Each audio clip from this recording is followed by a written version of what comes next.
Everyone welcome back to my channel. इस video में हम लोग डिस्कस करने वाले हैं types of communication. Types of communication, forms of communication, classification of communication, तीनों एक ही बात है, एक ही आंसर आपको यहाँ पे लिखना है। But type of communication and type of business communication दोनों अलग अलग टॉपिक हैं। ओके तो यहाँ पे हम लोग टाइप ऑफ कम्युनिकेशन डिस्कस करेंगे और आगे वाली वीडियो में हम लोग डिस्कस करेंगे type of business communication. Type of communication हमारे पास दो बेसिस होते हैं जिन पे हम लोग कम्युनिकेशन को क्लासीफाई करते हैं। On the basis of channel कि हम कौन सा चैनल यूज़ कर रहे हैं, किस मेथड के थ्रू हम लोग अपने मैसेज को कन्वे कर रहे हैं, verbal and non verbal. Verbal के हमारे पास फर्दर टू टाइप्स हैं, oral communication and return communication. सबको हम विद एडवांटेज डिसएडवांटेज एग्जाम्पल्स आगे डिटेल में डिस्कस करेंगे। नॉन वर्बल कम्युनिकेशन की भी फर्दर टाइप्स हैं जिनको भी हम लोग डिस्कस करने वाले हैं। On the basis of style और पर्पस हमारे पास टू टाइप्स हैं, formal communication and informal communication. सबसे पहले बात करते हैं वर्बल कम्युनिकेशन की। वर्बल कम्युनिकेशन का मतलब क्या होता है, जब वर्ड्स, शब्द या फिर भाषा का प्रयोग करके हम अपने इंफॉर्मेशन, आइडियाज़ या फिर फीलिंग्स को कन्वे करते हैं तो उसे हम वर्बल कम्युनिकेशन बोलते हैं। जहाँ पे भी हम शब्दों का यूज़ करते हैं कम्युनिकेशन करने के लिए, दैट इज़ वर्बल कम्युनिकेशन। चाहे वो शब्द हम लोग लिख के कम्युनिकेशन कर रहे हैं, चाहे हम उन शब्दों को बोल के कम्युनिकेशन कर रहे हैं, दोनों ही वर्बल कम्युनिकेशन का पार्ट होते हैं। सिंपल सी बात आपको याद रखनी है, जहाँ पे भी शब्द या फिर भाषा का प्रयोग करके कम्युनिकेशन किया जा रहा है, that is verbal communication. Verbal communication सबसे कॉमन तरीका है इंफॉर्मेशन को शेयर करने का, पर्सनल और प्रोफेशनल दोनों ही टाइप के एनवायरनमेंट में जनरली हम लोग वर्बल कम्युनिकेशन का यूज़ करते हैं कम्युनिकेशन के लिए।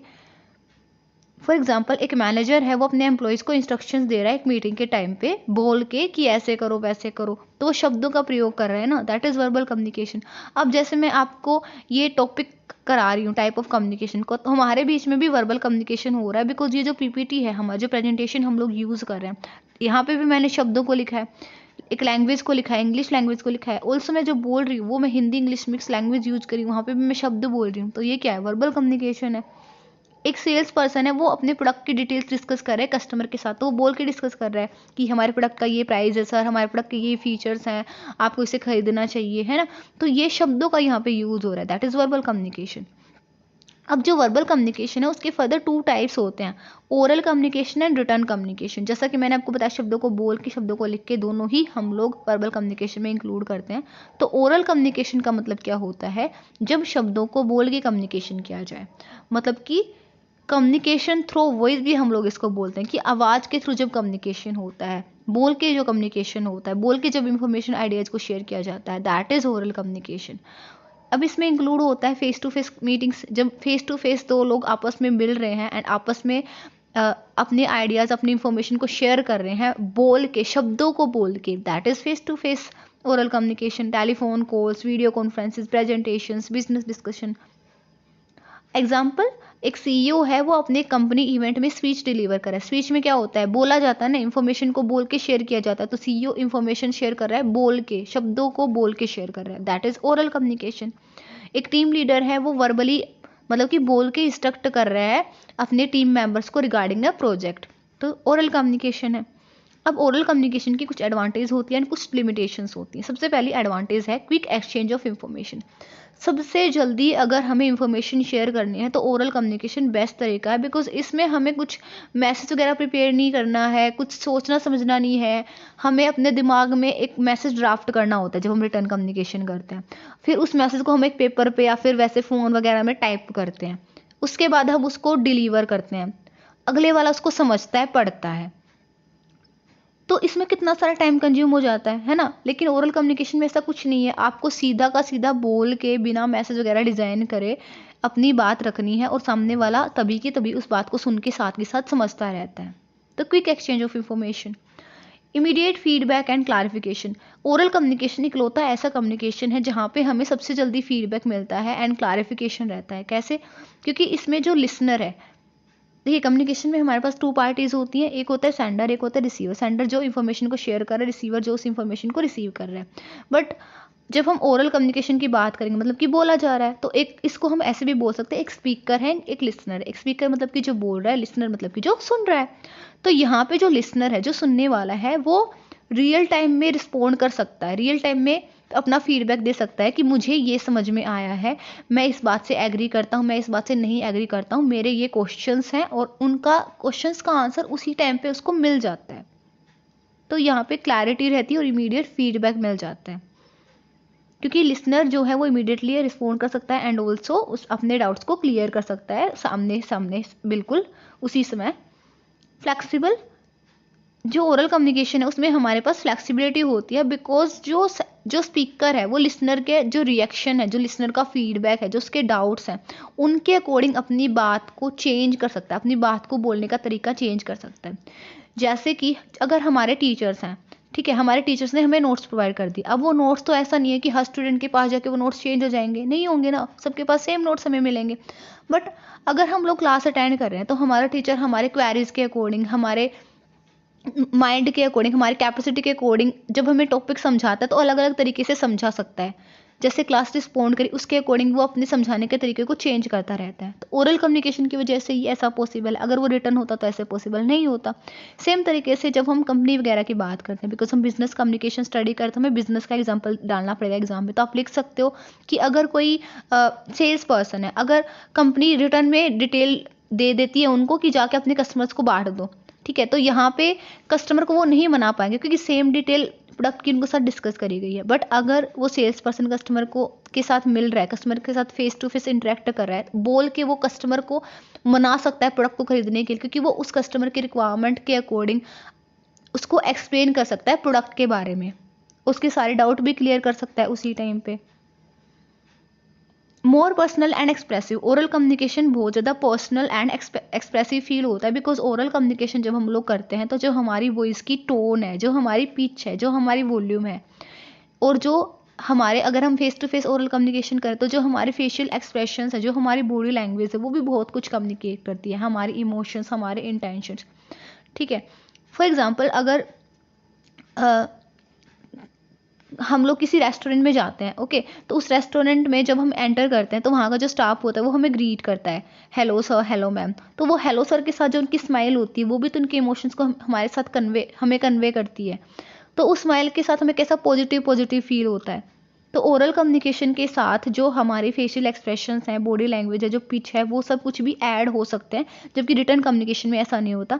अब उस रेस्टोरेंट पे सिंपली बोर्ड लगा रखा है वेलकम, हम कोई ध्यान नहीं देने वाले उस वेलकम पे, सबने पढ़ा, कोई आपको खास वाइब वगैरह नहीं आएगी। बट अगर वो बोल के बोला जा रहा है तो किस तरीके से बोला जा रहा है वो बहुत कुछ कम्युनिकेट करता है और एक पर्सनल कनेक्शन फील होता है।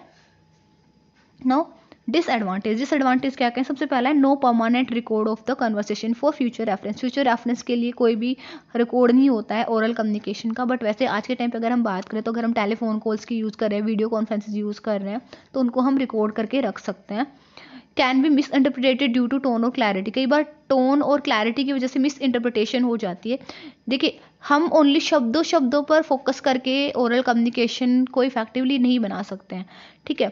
अब हम लोग जनरली देखते हैं जब हमारे फ्रेंड्स वगैरह कई बार सैड होते हैं तो हम उनसे पूछते हैं भाई क्या प्रॉब्लम है यार, तू तू सैड लग रहा है, तो वो यही बोलते हैं ना, हाँ सब ठीक है। अब उनके शब्द तो यही बोले हाँ सब ठीक है, बट एक्चुअल में तो ऐसा नहीं है ना, और उनकी जो टोन है उससे वो इंडिकेट भी हो जाता है। तो ओरल कम्युनिकेशन में जो ओनली वर्ड्स हैं, अगर हम ओनली वर्ड्स की बात करें तो वर्ड्स कई बार मिस इंटरप्रेट हो सकते हैं। ओरल कम्युनिकेशन के साथ साथ हमें नॉन वर्बल कम्युनिकेशन को भी अटैच करके चलना पड़ता है। नॉट सुटेबल फॉर लॉन्ग और कॉम्प्लेक्स मैसेज, अगर बहुत लंबा मैसेज अगर हमें कन्वे करना है तो ओरल कम्युनिकेशन सुटेबल नहीं है, बिकॉज जो स्पीकर है वो भी थक जाएगा एंड ऑल्सो वो भूल सकता है इंपॉर्टेंट पॉइंट्स को वहाँ पे। एंड ऑल्सो जो लिसनर होता है उसकी भी एक कैपेसिटी होती है, वो इतनी देर तक सुन पाएगा, ज़्यादा देर तक वो भी नहीं सुन पाता है। तो ओरल कम्युनिकेशन इस सिचुएशन में अगर लंबा मैसेज शेयर करना है तो इफेक्टिव नहीं होता है। नाउ रिटर्न कम्युनिकेशन नाम से सजेस्ट हो रहा है जहाँ पे मैसेज को लिख के कन्वे किया जाए, जहाँ पे शब्दों को लिख के इंफॉर्मेशन, आइडियाज़ वगैरह को शेयर किया जाता है, that is written communication. Written communication में हमारे emails, business letter, reports, memos, contracts, company newsletters, ये सब कुछ इंक्लूड होता है। जहाँ पे भी लिख के इंफॉर्मेशन को शेयर किया जा रहा है, आइडियाज़ को शेयर किया जा रहा है, दैट इज़ रिटर्न कम्युनिकेशन। जैसे कि ये जो मेरी पीपीटी है इसमें जो कंटेंट है वो लिखा हुआ है, दैट इज़ रिटर्न कम्युनिकेशन। जब हम बुक्स पढ़ते हैं तो वो हमारी बुक्स क्या रिटर्न कम्युनिकेशन का पार्ट होती हैं। एग्जाम्पल, एक कंपनी है वो अपने एम्प्लॉयज़ को एक ईमेल भेज रही है HR पॉलिसी में चेंज के रिगार्डिंग, तो ईमेल रिटर्न होता है, so that is return communication. Advantages क्या होती हैं? सबसे पहला है permanent record for future reference. Return communication का परमानेंट रिकॉर्ड रहता है फ्यूचर रेफरेंस के लिए। मैसेज जो होता है वो क्लियर एंड स्ट्रक्चर्ड होता है यहाँ पे, बिकॉज रिटर्न कम्युनिकेशन में जो कम्युनिकेटर है, जो राइटर है, वो प्रॉपरली अपने दिमाग में एक पूरा प्रॉपर आउटलाइन करेगा मैसेज की, उसके बाद उस मैसेज को अच्छे से लिखेगा क्लियर एंड स्ट्रक्चर्ड फॉर्मेट में। Allows receiver time to process and clearly understand information. इसमें रिसीवर के पास प्रॉपर टाइम होता है कि वो अच्छे से एक एक पॉइंट को समझे और प्रॉपरली अच्छे से एक एक पॉइंट को, एक एक बात को अंडरस्टैंड कर पाए, जबकि ओरल कम्युनिकेशन में इतना टाइम नहीं होता है, बिकॉज जब हम आमने सामने बात करें तो उसी टाइम पे हमें बात को समझ के रिस्पॉन्ड करना होता है, बट यहाँ पे रिसीवर के पास प्रॉपर टाइम है कि वो सारी बात को सब तरीके से समझे, अच्छे से अंडरस्टैंड करने के बाद ही रिस्पॉन्ड करे, फीडबैक दे।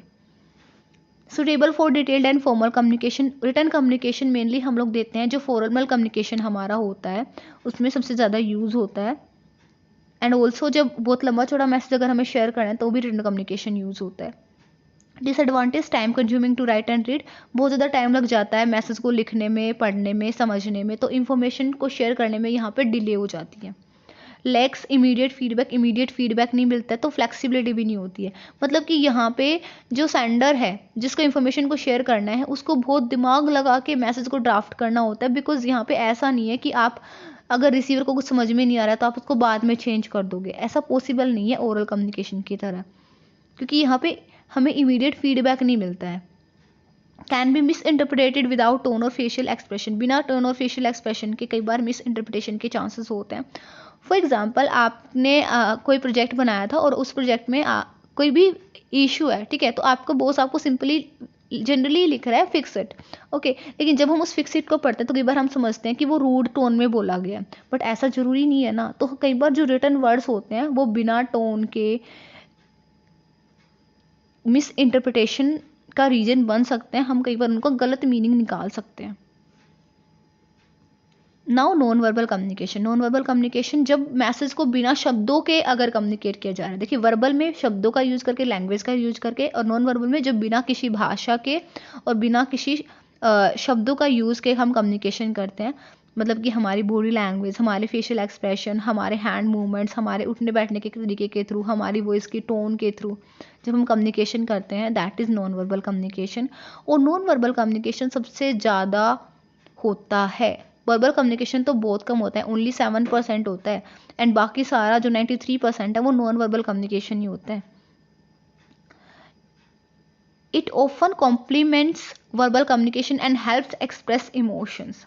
नॉन वर्बल कम्युनिकेशन जो है वो वर्बल कम्युनिकेशन को कॉम्प्लीमेंट करता है, मतलब वर्बल कम्युनिकेशन की इफेक्टिवनेस को इन्हांस करता है और हमें अपने इमोशंस, अपनी फीलिंग्स को एक्सप्रेस करने में हेल्प करता है। देखिए, हम वर्बल कम्युनिकेशन के थ्रू जो हमारी इंफॉर्मेशन वगैरह, आइडियाज़ वगैरह उनको शेयर कर सकते हैं, बट जब हम अपने इमोशंस को शेयर करना चाहते हैं, जब हम अपनी फीलिंग्स को शेयर करना चाहते हैं कि हम एंग्री हैं, हम हैप्पी हैं, हम सैड हैं, तो उनको कन्वे करने के लिए नॉन वर्बल कम्युनिकेशन ही यूज़ हो सकता है। फॉर एग्जाम्पल, एक मैनेजर है, वो एक अपने एम्प्लॉय को थम्स अप दे रहा है, ठीक है, तो वो उसकी प्रेजेंटेशन को अप्रिशिएट कर रहा है। यहाँ पे उसने शब्दों का प्रयोग नहीं किया, उसने जस्ट अपना जो थंब है वो उसको शो किया है, ठीक है, तो that is non verbal communication, जहाँ पे शब्दों का प्रयोग करे बिना कम्युनिकेशन हो रहा है। एक जॉब कैंडिडेट अगर आई कॉन्टैक्ट मेंटेन करके रखे हुए हैं इंटरव्यूअर के साथ, मतलब वो कॉन्फिडेंट है, तो यहाँ पे भी शब्दों का प्रयोग नहीं हुआ, लेकिन हमने फिर भी देख लिया ना कि वो कॉन्फिडेंट है। अब नॉन वर्बल कम्युनिकेशन के कुछ की एलिमेंट्स होते हैं, फिर कुछ टाइप्स होते हैं। टाइप्स और एलिमेंट्स दोनों सेम ही है नॉन वर्बल कम्युनिकेशन में। सबसे पहला है किनेसिक्स कम्युनिकेशन। किनेसिक्स कम्युनिकेशन का मतलब क्या होता है? जब हम बॉडी मूवमेंट्स के थ्रू कम्युनिकेशन करते हैं, आइडियाज़ वगैरह को शेयर करते हैं। बॉडी मूवमेंट में हमारी पूरी बॉडी की मूवमेंट काउंट होगी। जेस्चर्स मतलब कि जो हमारे हैंड के मूवमेंट्स होते हैं, पॉइंट करना, हाथ को वेव करना, ठीक है, ये सब कुछ। पोस्चर की हम कैसे उठ रहे हैं, कैसे बैठ रहे हैं, हम किस पोजीशन में खड़े हैं, किस पोजीशन में बैठे हैं। जैसे कि अगर हम इंटरव्यू वगैरह देने जाते हैं तो हमें बोला जाता है कि हमें चेयर के एस पे बैठना है, झुक के बैठना है सामने, ठीक है, तो इससे क्या इंडिकेट होता है कि हम सुन रहे हैं। तो ये एक पोजीशन, आपके बैठने की पोजीशन को देख के ये अंदाजा लगाना कि अगले वाला सुन रहा है, दैट इज बॉडी लैंग्वेज और किनेसिक्स कम्युनिकेशन, फेशियल एक्सप्रेशन। हम जनरली देखते हैं कि हम किसी के फेशियल एक्सप्रेशन को देख के हम ये पता लगा लेते हैं कि वो अगला वाला खुश है, अगला वाला उदास है, वो कुछ सोच रहा है। आई कॉन्टैक्ट, अगर आई कॉन्टैक्ट कोई मेंटेन करे कॉन्टिन्यूसली, ठीक है, तो किस तरीके से मेंटेन करे। कई बार हम आई कॉन्टैक्ट को देख के हम लोग ये समझते हैं कि वो घूर रहा है, वो डरा रहा है। आई कॉन्टैक्ट अगर कोई जॉब कैंडिडेट वो इंटरव्यूअर के साथ अच्छे से आई कॉन्टैक्ट मेंटेन करे, मतलब वो कॉन्फिडेंट है। अगर वो आई कॉन्टैक्ट मेंटेन नहीं कर पा रहा है, मतलब कि वो नर्वस है। नाउ नेक्स्ट हमारा प्रोक्सिमिक कम्युनिकेशन। प्रोक्सिमिक्स कम्युनिकेशन का मतलब क्या होता है, जब हम लोग स्पेस डिस्टेंस का यूज़ करते हैं कम्युनिकेशन करने के लिए। देखिए, जो सेंडर और रिसीवर है, अगर वो आमने सामने है, ठीक है, फेस टू फेस अगर वो बात कर रहे हैं, तो उन दोनों के बीच में जब वो आपस में एक दूसरे के पास खड़े, तो उन दोनों के बीच का जो डिस्टेंस है वो भी बहुत कुछ कम्युनिकेट करता है। जितने ज़्यादा क्लोज और इंटीमेट रिलेशनशिप्स होते हैं, लोग उतना ही पास खड़े होकर बात करते हैं, और जितने ज़्यादा दूर के और फॉर्मल रिलेशन होते हैं, उतना ही वो दूर खड़े होकर बात करते हैं। Haptic communication. हैप्टिक कम्युनिकेशन मतलब कि जब टच के थ्रू, टच मतलब कि छूना, छू के अगर इंफॉर्मेशन आइडियाज़ वगैरह को शेयर किया जा रहा है, छू के भी इमोशंस वगैरह को शेयर किया जाता है, उससे भी बहुत कुछ कम्युनिकेट होता है कि हम कैसे हैंड शेक कर रहे हैं। अगर बहुत स्ट्रोंगली टाइटली हैंड शेक किया जा रहा है तो उसका अलग मतलब होता है। अगर बहुत ढीला ढीला हैंड शेक किया जा रहा है उसका अलग मतलब होता है। पूरे हाथ को पकड़ के हैंड शेक किया जा रहा है, ओनली फिंगर की टिप्स को पकड़ के हैंड शेक किया जा रहा है। हग करने का अलग मतलब होता है। जैसे अगर हम फॉर्मल इंटरेक्शंस की बात करें तो हम लोग ओनली हैंड शेक करेंगे। अगर हम लोग हग करें, मतलब कि हमारा अगले सामने वाले के साथ कोई अफेक्शनेट रिलेशनशिप है, पर्सनल रिलेशनशिप है, पैट मतलब कि थपथपाना, शाबाशी देने का जो तरीका है वो अलग अलग होता है। तो ये सारी चीज़ें भी, जो हमारा टच बिहेवियर है, वो भी बहुत हमारे इमोशंस को, हमारी जो रिलेशनशिप है उनको कम्युनिकेट करते हैं। Paralinguistic communication. पैरालिंग्विस्टिक कम्युनिकेशन का मतलब क्या होता है, जो लैंग्वेज के साथ अटैच होकर कम्युनिकेशन होता है। मतलब कि जो हमारे वोकल एलिमेंट्स हैं, जैसे कि हमारी टोन, हमारी पिच, हमारी वॉल्यूम, कि हम कितना तेज़ बोल रहे हैं, 1 मिनट में कितने वर्ड बोल रहे हैं, किस लहजे में बोल रहे हैं, ये सारी चीज़ें भी कम्युनिकेशन का पार्ट होती हैं। जैसे कि हम किसी के बोलने के तरीके से, इवन जब हम फ़ोन कॉल पे होते हैं, हम अपने पेरेंट्स वगैरह से फ़ोन पे बात करें तो हमारे पेरेंट्स गुस्सा होते हैं, तो हम उनके बोलने के तरीके से हम लोग ये अंदाज़ा लगा लेते हैं ना कि वो गुस्से में है। हम उनके बोलने के तरीके से हम लोग ये अंदाज़ा लगा लेते हैं ना कि कोई बीमार है, कोई खुश है ना। So that is paralinguistic communication. जब हम vocal elements, tone, pitch, volume, इन सारी चीज़ों के थ्रू इंफॉर्मेशन और आइडियाज़ को, अपने इमोशंस वगैरह को शेयर करते हैं और समझते हैं, that is paralinguistic communication. Even जब हम किसी सेंटेंस की बात करते हैं, जैसे कोई सिंपल सा सेंटेंस हमने लिख दिया है, I like it, okay, 3 he word हैं, ये सिंपल सा लिखा है, तो वैसे तो इसका सेम ही मतलब, लेकिन जब उसका जो बोलने का तरीका है, पढ़ने का या फिर बोलने का तरीका है, वो भी बहुत कुछ कन्वे करता है। Like I like it simple sentence, but एक मैं बोलूँ आई लाइक इट, एक मैं बोलूँ आई लाइक इट, एक मैं बोलूँ आई लाइक इट, तो तीनों का अलग अलग मतलब निकलेगा, है ना। क्योंकि मैंने आई पे फोकस किया है, आई को एम्फेसाइज किया, मतलब कि मैं इसे पसंद करती हूँ, मतलब कि मैं किसी से लड़ाई कर रही हूँ और मैं ये बोल रही हूँ कि मैं ही इसे पसंद करती हूँ, तुम हट जाओ। एक मैं बोल रही हूँ आई लाइक इट, मतलब कि मुझे ये अच्छा लगा, सिंपल हो गया। मैं बोल रही हूँ आई लाइक इट, मुझे ये चीज़ पसंद, मतलब कि मेरे पास बहुत सारी चॉइस है, मैंने पर्टिकुलरली ये बोला कि मुझे यही पसंद है। तो इन तीनों सेंटेंस का अलग अलग मतलब हुआ, लेकिन तीनों जो शब्द हैं वो आई लाइक इट, तीनों शब्द से तीनों में सेम है। तो ये जो हमारा बोलने का तरीका है, that is paralinguistic communication. Chromatic communication. Chromatic communication का मतलब क्या होता है, जब हम कलर्स के थ्रू इमोशंस वगैरह को एक्सप्रेस करते हैं। देखिए, हर कलर का अलग अलग मीनिंग होता है, और जनरली ये भी माना जाता है कि हर कलर के साथ अलग अलग इमोशंस जुड़े होते हैं। जैसे कि ये भी होता है कि जैसे कि हमारे जो रेड कलर होते हैं, ऑरेंज कलर होते हैं, ये हीट का सिंबल होते हैं, गर्मी का, ठीक है।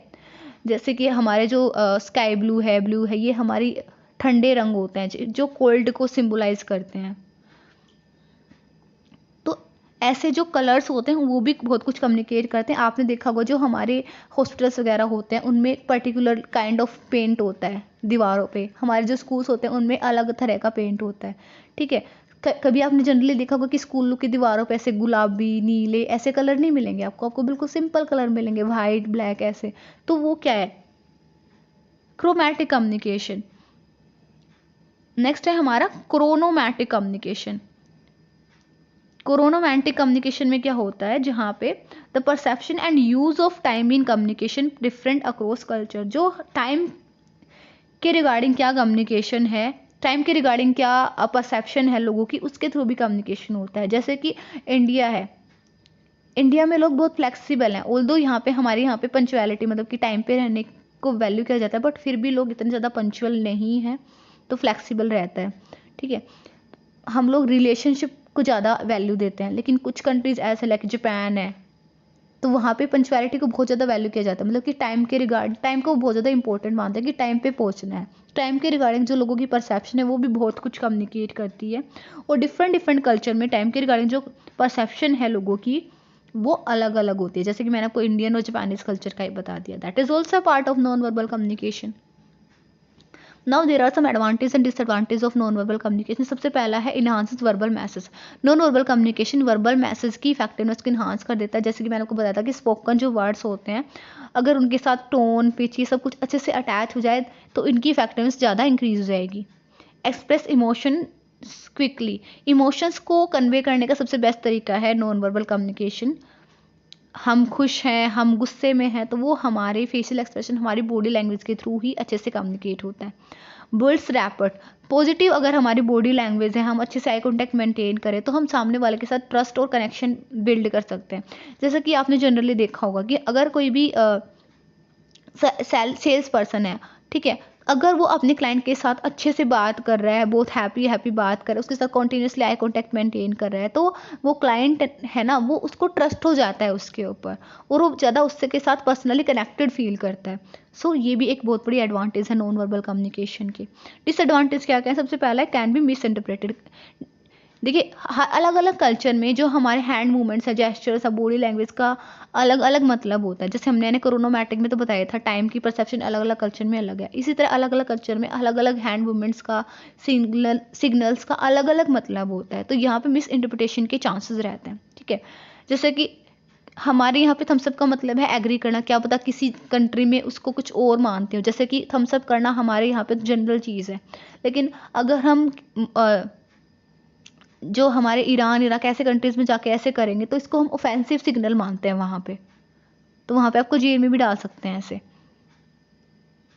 Lack of documentation. Lack of documentation मतलब कि नॉन वर्बल जो कम्युनिकेशन है उसको हम कहीं पे डॉक्यूमेंट नहीं कर सकते, कहीं पे रिकॉर्ड नहीं कर सकते। इवन ओरल कम्युनिकेशन को हम लोग, वॉइस को हम लोग रिकॉर्ड कर सकते हैं, बट नॉन वर्बल क्यूज को हम लोग रिकॉर्ड नहीं कर सकते। आप किसी के फेशियल एक्सप्रेशन को कैसे रिकॉर्ड करोगे? Unintentional signals. कई बार अनइंटेंशनल सिग्नल हो जाते हैं, कई बार हम सामने वाले को अपनी फीलिंग्स, अपने इमोशंस शेयर नहीं करना चाहते, बट स्टिल वो शेयर हो जाते हैं। जैसे कि कोई भी इंटरव्यू में जा रहा है पर्सन, तो वो कभी भी ये नहीं शो करना चाहता कि मैं कॉन्फिडेंट नहीं हूँ, बट स्टिल उसकी बॉडी लैंग्वेज इसको कम्युनिकेट कर जाती है, तो अनइंटेंशनल होता है जनरली नॉन वर्बल कम्युनिकेशन, और हम इसको कंट्रोल नहीं कर पाते, तो ये बहुत बड़ी लैकिंग है इसकी। Formal communication. फॉर्मल कम्युनिकेशन मतलब कि फॉर्मल कम्युनिकेशन जब ऑफिशियल चैनल को फॉलो करके इंफॉर्मेशन और आइडियाज़ को शेयर किया जाता है एक ऑर्गेनाइजेशन में, दैट इज़ फॉर्मल कम्युनिकेशन। हर ऑर्गेनाइजेशन की अपनी रूल रेगुलेशन होती है कि कौन किसको रिपोर्ट करेगा, कैसे मैसेज को डिज़ाइन किया जाएगा। जब इन रूल रेगुलेशन को फॉलो करके कम्युनिकेशन होता है, that is formal communication. Formal communication structured होता है, रेगुलेटेड होता है, इसमें इंक्लूड होते हैं जो हमारे जितने भी ऑफिशियल कम्युनिकेशन होते हैं, जैसे कि official memos, business letter, report, meeting and presentations. For example, एक मैनेजर है, वो अपनी टीम को फॉर्मल एक ईमेल सेंड कर रहा है एक प्रोजेक्ट की डेडलाइन के regarding, that is formal communication, क्योंकि वो एक फॉर्मल मेल राइट कर रहा है। एडवांटेज क्या होती है? Clear and professional. इसमें इंफॉर्मेशन जो होती है वो प्रॉपरली ऑर्गेनाइज और रेस्पेक्टफुल तरीके से शेयर करी जाती है। यहाँ पे एक हायरार्की फॉलो होती है, मतलब कि प्रॉपर ऑर्गेनाइजेशन का स्ट्रक्चर जो है वो यहाँ पे बताया जाता है कि कौन किसको रिपोर्ट करेगा, कौन किसके साथ इंफॉर्मेशन, आइडियाज या फिर फीडबैक को शेयर करेगा। जैसे कि जो बिल्कुल लोअर लेवल वाले जो लेबर्स हैं वो अपने सुपरवाइजर को बताएंगे, जो सुपरवाइजर है वो मैनेजर को बताएगा, जो मैनेजर है वो अपने ऊपर वालों को बताएगा, उसके ऊपर वाले उसके ऊपर वाले, इस तरह से जो इन्फॉर्मेशन है वो आगे तक शेयर होगी। तो एक प्रॉपर फ्लो यहाँ पे होता है फॉर्मल कम्युनिकेशन में। Keeps a record, return communication होता है जनरली फॉर्मल कम्युनिकेशन में, मोस्ट प्रोबेबली रिटर्न कम्युनिकेशन ही होता है फॉर्मल कम्युनिकेशन में, और रिटर्न कम्युनिकेशन को हम लोग रिकॉर्ड कर सकते हैं as you know. Future reference के लिए इसको यूज किया जा सकता है। लाइक एक कंपनी एक तो इनफॉर्मल तरीके से बोल के अपने जो एम्प्लॉयज़ हैं उनको एक एचआर पॉलिसी के रिगार्डिंग बताया कि हमारी नई एचआर पॉलिसी आ गई है और इसमें ये सब कुछ है, तो एम्प्लॉयज़ भूल जाएंगे, है ना, सब कुछ याद नहीं रहता है। बट अगर उन्हें रिटर्न में ये प्रोवाइड करी जाए कि ये एचआर पॉलिसी है, तो जब भी उन्हें कोई डाउट होगा वो उसको खोल के चेक कर सकते हैं। तो फ्यूचर रेफरेंस के लिए उनके पास एक रिकॉर्ड मेंटेन हो जाता है, जो बहुत बड़ी एडवांटेज है फॉर्मल कम्युनिकेशन के। टेक्स टाइम, फॉर्मल कम्युनिकेशन में बहुत ज़्यादा टाइम लगता है बिकॉज प्रॉपर स्ट्रक्चर फॉलो करना होता है। इवन अगर हम मैसेज भी राइट करें, हम मेल भी राइट करें, तो हमें एक प्रॉपर स्ट्रक्चर्ड फॉर्मेट को फॉलो करना होता है। फील्स इम्पर्सनल, ये बहुत इम्पर्सनल फील होता है, यहाँ पे पर्सनल कनेक्शन के चांसेस बहुत ज़्यादा कम हो जाते हैं अगर बहुत ज़्यादा फॉर्मल कम्युनिकेशन होता है तो। हार्ड टू चेंज क्विकली, यहाँ पे फ्लेक्सिबिलिटी नहीं होती, स्ट्रिक्ट रूल्स को फॉलो करना होता है। इवन कई बार अर्जेंट सिचुएशन में ये स्लो हो जाता है। लाइक एक कंपनी है, ठीक है, उसके बहुत सारे कस्टमर्स को प्रोडक्ट में प्रॉब्लम आ रही है, तो इसका मतलब कि अगर कंपनी ने उस प्रॉब्लम को जल्दी से जल्दी रिजोल्व नहीं किया तो वो अपने बहुत सारे कस्टमर्स को खो देगी, और कस्टमर को खोने की वजह से कोई बहुत बड़ा लॉस हो जाएगा। बट बिकॉज कंपनी बहुत ज़्यादा फॉर्मल कम्युनिकेशन के ऊपर फोकस करती है, तो अब कस्टमर जो प्रॉब्लम है वो किसके साथ शेयर करेंगे, ऐसा तो है नहीं कि सीईओ के साथ शेयर करेंगे, वो किसके साथ शेयर करेंगे, जो बिल्कुल लोअर लेवल वाले हैं, जो सेल्स पर्सनस हैं उनके साथ, है ना। तो वो जो सेल्स पर्सन है या फिर जो सीआरएम की जो टीम है, कस्टमर रिलेशनशिप मैनेजमेंट के लिए जो उनकी टीम है, उनके साथ शेयर करेंगे। अब वो जो टीम है वो किसको बताएगी, वो अपने हेड को बताएगी, उसके बाद अपने लीडर को बताएगी, अपने लीडर को के थ्रू जो इन्फॉर्मेशन है वो उनके मैनेजर तक जाएगी, फिर मैनेजर आगे वाले को, उसके बाद ऊपर। तो इस तरह से बहुत टाइम के बाद वो इन्फॉर्मेशन जो है वो सीईओ के पास जाएगी, जो ये पॉलिसी वगैरह डिज़ाइन करते हैं। उसके बाद बहुत लंबे टाइम के बाद उस प्रॉब्लम को हैंडल करा जाएगा। बट अगर ये जो टीम थी, जो कस्टमर के प्रॉब्लम्स को हैंडल करने वाली टीम थी, अगर वो सीधा ही सीईओ के साथ इंटरेक्ट कर पाती तो सिचुएशन डिफरेंट हो सकती थी, और वो और ज़्यादा अच्छे तरीके से इस प्रॉब्लम को एक्सप्लेन कर सकती थी, अच्छे जल्दी से जल्दी सॉल्यूशंस निकल सकते थे, है ना। तो फॉर्मल कम्युनिकेशन की बहुत बड़ी ड्रॉबैक है कि ये कई बार स्लो हो जाता है, कई बार स्लो इन्फॉर्मेशन शेयरिंग का रीजन बन सकता है ऑर्गेनाइजेशन में। इनफॉर्मल कम्युनिकेशन इसमें कोई भी ऑफिशियल चैनल, रूल, रेगुलेशन वगैरह को फॉलो नहीं किया जाता, बिल्कुल फ्री या फिर ग्रेप वाइन कम्युनिकेशन होता है। Includes casual chats, text messages, social media, informal mails वगैरह। फॉर एग्जांपल एक कलीग है, वो अपने कोवर्कर को एक मीटिंग के लिए एक टेक्स्ट शेयर कर रहा है, चल भाई लंच पे मिलते हैं, that is informal communication. Advantage क्या क्या होती है, सबसे पहला है fast and easy. Informal communication सबसे जल्दी इन्फॉर्मेशन को शेयर करने का तरीका है, बिना किसी फॉर्मेलिटीज़ के लोगों के बीच में आइडियाज़ वगैरह शेयर होते हैं। Builds relationship, personal connection build होते हैं, कोई स्ट्रिक्ट रूल रेगुलेशन नहीं है, फ्लेक्सिबल है, कहीं पे कभी भी हो सकता है। डिसएडवांटेज क्या क्या होती है, कई बार मैसेज जो होता है वो स्ट्रक्चर नहीं होता है, तो एम्बिग्यूटी के चांसेस रहते हैं, कन्फ्यूजन के चांसेस रहते हैं। इसीलिए हम देखते हैं कि जब भी ऑर्गेनाइजेशन बहुत इंपॉर्टेंट चीज़ों को डिस्कस करती है, इंपॉर्टेंट पॉलिसीज़ वगैरह होती हैं, ऑर्गेनाइजेशन की इंपॉर्टेंट रूल्स होते हैं, वो हमेशा रिटर्न में होते हैं। लेक्स डॉक्यूमेंटेशन नहीं कर सकते हम इनफॉर्मल कम्युनिकेशन का, कोई फॉर्मल रिकॉर्ड मेंटेन नहीं कर सकते हैं, तो इसको हम एज अ लीगल एविडेंस भी कहीं पे यूज़ नहीं कर सकते हैं। Can B misunderstood, informal communication में मिसअंडरस्टैंडिंग के चांसेस बहुत ज़्यादा होते हैं, क्योंकि यहाँ पे कोई फॉर्मल स्ट्रक्चर फॉलो नहीं होता है, और कई बार मैसेज को सीरियसली भी नहीं लिया जाता है। जैसे कि एक मैनेजर सिर्फ बोल रहा है कि सर पॉलिसी में ये चेंज हो गए हैं, अब हम ये करेंगे, वैसा करेंगे, तो हम ये सोचते हैं, एम्प्लॉयज़ ये सोचते हैं, अरे ऐसे ही बोल रहा है, छोड़ना। और अगर वो लिख के हमारे पास वो इन्फॉर्मेशन आए कि सर पॉलिसी में ये चेंज हो रहे हैं, ऑर्गेनाइजेशन इन चीज़ों को प्लान कर रहा है, तो हम उसको ज़्यादा सीरियसली लेंगे। So thank you all, thank you for watching my video. If you like the video, don't forget to like, subscribe and comment on my channel.